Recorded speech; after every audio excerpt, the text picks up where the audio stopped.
Today's episode is brought to you by thedarkroom.com.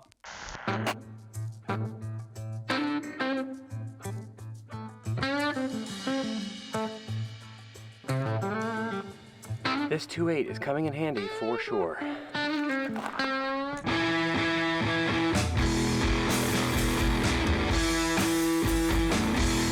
Well, you heard it correctly, folks. It's true. We started on our Pentax 6.7s, and you're just gonna let our babies go? Yeah. Jason sold his Pentax 6.7. He's abandoning his first medium format girlfriend, just like Rose abandoned Jack to die out there in the freezing waters of the Atlantic Ocean. Not cool, Rose. Not cool. But before he finally sells off his last remaining lenses for this beautiful Pentax system, I decided to steal his ever so elusive 75mm f2.8 lens and pit it up against my very own 75mm f4.5 lens. That 4.5 is much easier to find than searching YouTube for an X100V video. Yeah, that's a joke. The Pentax 75mm f2.8 is known for being exactly two things: being awesome and being expensive. Okay, so for this review, Jason's one stipulation was for it to never leave his sight. So he devised a plan to take a 2-day trip to the ever so popular town of Barstow. Said no one ever. While there, we would hit up several different spots along the way. But the real question is it worth the extra 2,000 plus doll hairs when compared to the Pentax f4.5 lens? So if you're in the market for a new 75mm for your zombie smashing Pentax 6.7, or you're just browsing the tube because you're at work and you just want to kill some time, let's find out the answers to those questions together. And we'll also get some barbecue along the way. Ooh, baby. Oof. We're starting this trip out wonderfully.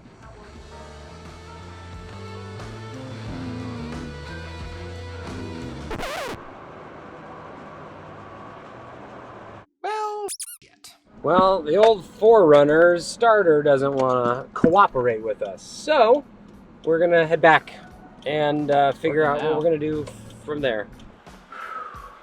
Bad car. Let's go. Okay, so maybe it wasn't the best start we have ever had to a trip. At this point, we lost 3 hours of our day and would be chasing the light as the sun was setting. Our mission was to get to this little unknown motel sign out in the desert called Roy's Motel and Cafe, with just a little sliver of light in the sky. Which we did, because I'm a speed demon. Just kidding, Mom.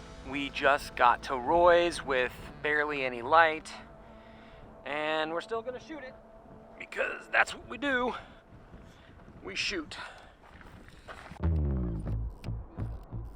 First up, I decided to be the most basic of bros and toss some Cinestill 800T into my Pentax. Now, to be fair, my goal is to get on analog repeat. So with the most original film stock loaded at the most underrated location, I began to test out this sexy hunk of glass. But before we could shoot this sign, we needed to turn it on. Me? I can do it? I get to flip the switch? Yep. Oh, that's cool. You got one, and then this guy right here. Yep. Two. Oh, yeah. Oh, that's awesome. Yeah, that's right. Be peanut butter and jealous. I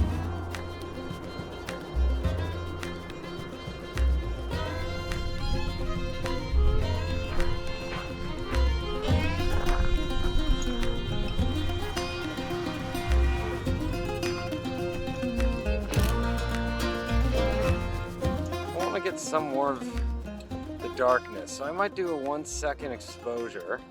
Just to kind of, the highlights can take it, I know that. So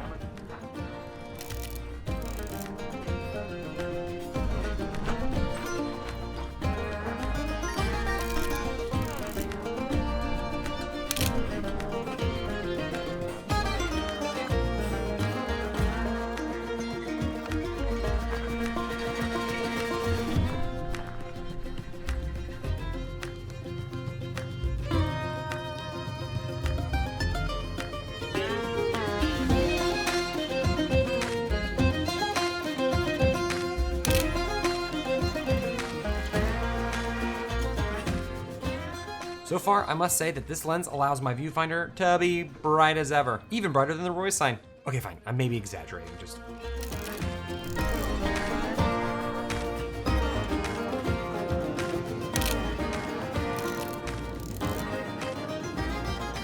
to Mississippi.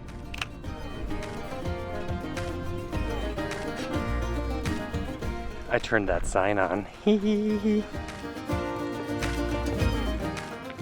Today just went horribly wrong in different capacities, so I don't know if I want to do it still, but I think I will. So, to be honest, I didn't swap between the 2.8 and the 4.5 much this evening. Okay, fine, I didn't swap at all. I was having so much fun shooting and I kind of didn't feel like switching between the two. However, for this last shot of the night, I did end up snapping one of those photos with my 4.5 lens.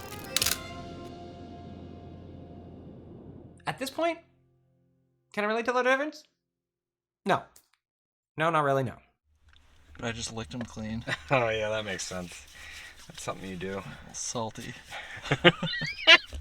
Something went wrong. Try again.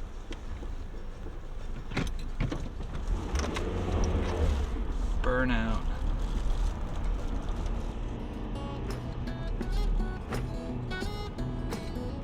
When it comes to the Pentax 6.7 lenses, everyone under the sun knows about the 105. It's kind of like how everyone knows that Solo is the best Star Wars anthology film. But the biggest thing that draws me to the 75mm in the first place is that it has an equivalent field of view on a 35mm camera as a 35mm lens, roughly. I mean, it's more like a 37, but who's really counting the extra 2mm anyway?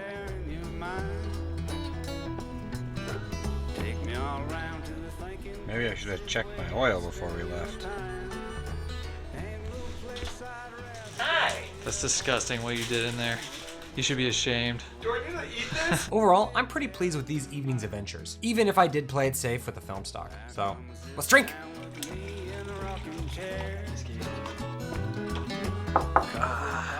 Later that night, we also decided to film a podcast. So while we're setting up the podcast, let me talk to you about the 75mm lens. Now, let me state the obvious difference with these two lenses. 1, the cost. You can pick up the 4.5 for around $250 or less. Seen it go for $100. And the 2.8, well, you can have it for about 2.4K. Maybe less, but probably not. So yeah, that's a big difference. Another difference is the size. The 4.5 is a bit lighter, but not by much. But it does have a much bigger front filter thread size of 82mm, unlike the 2.8, which is a 67. Overall, it probably doesn't matter much, but if you plan on rocking any filters, you might want to factor that into their cost. But still, the lens is cheaper, so probably not a big deal.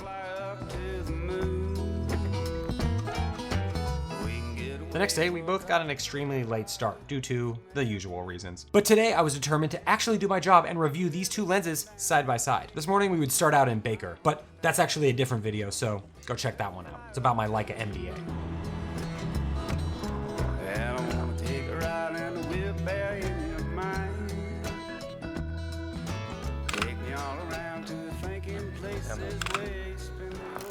Honestly, I can't really see much of a difference between the two. I mean, I did shoot it at an f8, so the odds of me actually being able to see something at that f-stop is pretty minimal.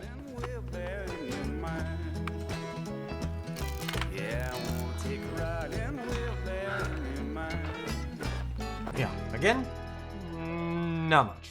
Tote life is new life and the only life we're about now. Just saying. Oops. After hanging out at the end of the alphabet, Jason and I took to some abandoned houses in the sands of Dune. This place was definitely a drive for us again, so we'd be chasing some light. Also, note to self, Hondas don't make good off-roading vehicles, like at all. We got stuck there and Jason, well, pushed us out. So now we're going that way. So, bye sand. This place is perfect for medium format. It makes everything look otherworldly. Houses, garages, refrigerators, stoves, chairs, you name it, it's buried in sand.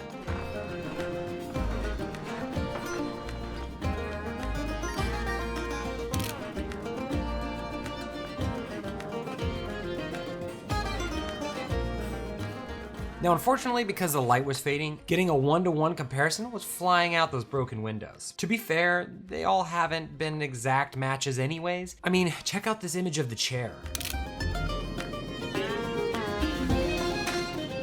You see how fast those shadows are changing? It was just while I was swapping lenses.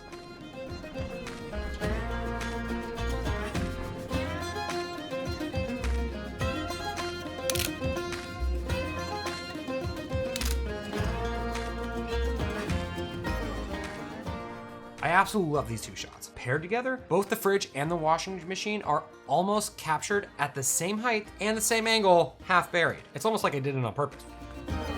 And after a few shots left of my 800T, and since the sun was dipping faster than Cowboys, I figured that Portra 800 would be the finest film to toss in my camera. Honestly, this light was immaculate. I just wish we were there a bit early just to be ultra prepared for this beauty.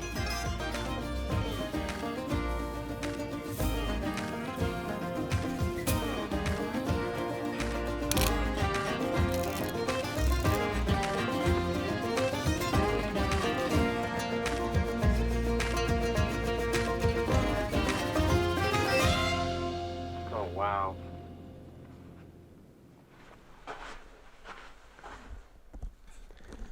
Man.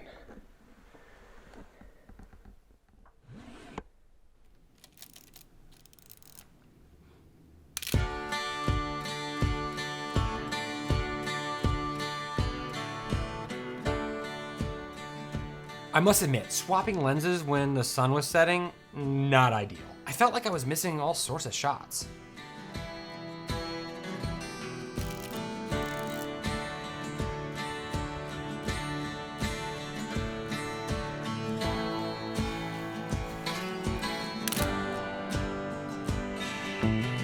Oh, that's sad. There's a little horsey that was left behind.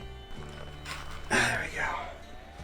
And you can stand up straight. See, I've been shooting with the 2.8 a lot more than the 75 4.5 just because I need the 2.8 now. So that's definitely a benefit of having a fast lens.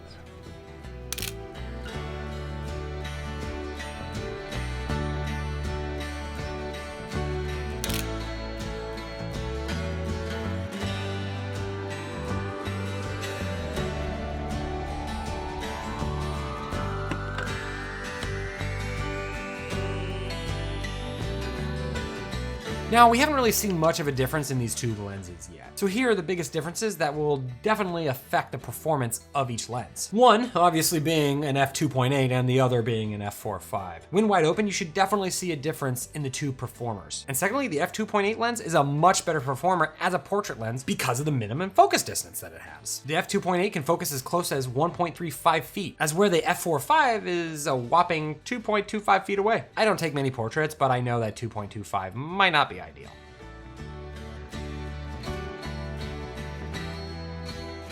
First film up this morning, Metropolis. Abandoned buildings don't always need color, so this film would be a great performer. Heavy desaturation with a pinch of color. Okay, yeah, still not a big difference when closed down to f11.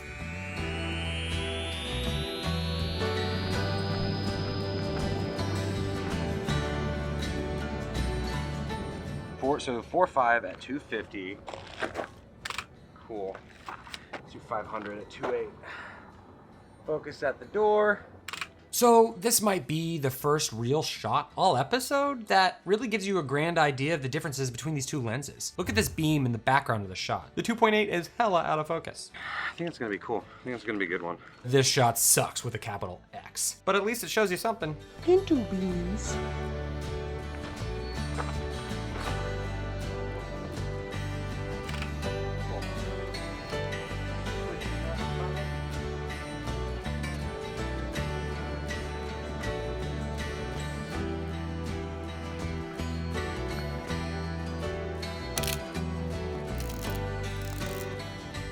.8 at 500 for this shot right here. 4.5 at 125.